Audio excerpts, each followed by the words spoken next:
ବର୍ଷିଲେ Srimayee Mishra social media रे सुझाइले राग राजनीति रे नेपोटिज्म रो पोल खुलिले किछि दिनर नीरवता परे पुणी थरे हटचमट सृष्टि करिसेंती बीजेडी नेत्री श्रीमयी मिश्र तांकर सोशल मीडिया पोस्ट को नेई एबे चर्चा जोर धरिछि। पूर्वरु धृतराष्ट्र एवं भंड सन्यासी उपाख्यान देथिबा श्रीमयी एबे नेपोटिज्म को नेई मुह खोलिसेंती। राजनीति रे योग्यता और प्रतिभा को अणदेखा करी व्यक्तिगत संपर्क को अग्राधिकार दिया जाउथबा से अभियोग आनिछंती।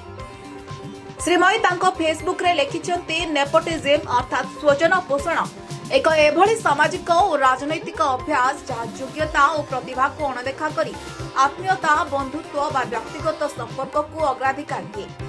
यह समाज रे अनेक क्षेत्र रे यथा राजनीति शिक्षा चाकरी और कला जगत रे प्रकृत हकदार को सुजोगरु वंचित करिछि। जो माने निजर कठिन परिश्रम दक्षता और योग्यता बलरे आगकू बढ़िबार अधिकारी से माने नेपोटिज्म कबल रे पड़ी पछरे रहि जाउछन्ति। यह समाज रे असंतोष अनैतिकता और असमानता को मध्य वृद्धि करे। एबे श्रीमयी को एभली पोस्ट से बीजेडी को टार्गेट करी करथिबा अनुमान करा जाउछि। कारण बीजेडी सबु बेले राजनीति रे नेपोटिज्म बा स्वजन पोषण को गुरुत्व देई आछि।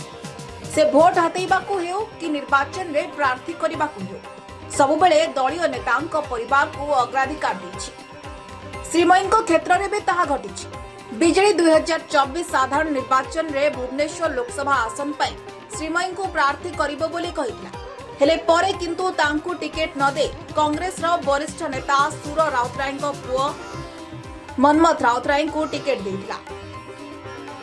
हुएत सेथिपाई मध्य श्रीमयी तांको क्षोभ झाड़िबाकू एभली कहिथाई पारंती बोली एबे आलोचना होउछि।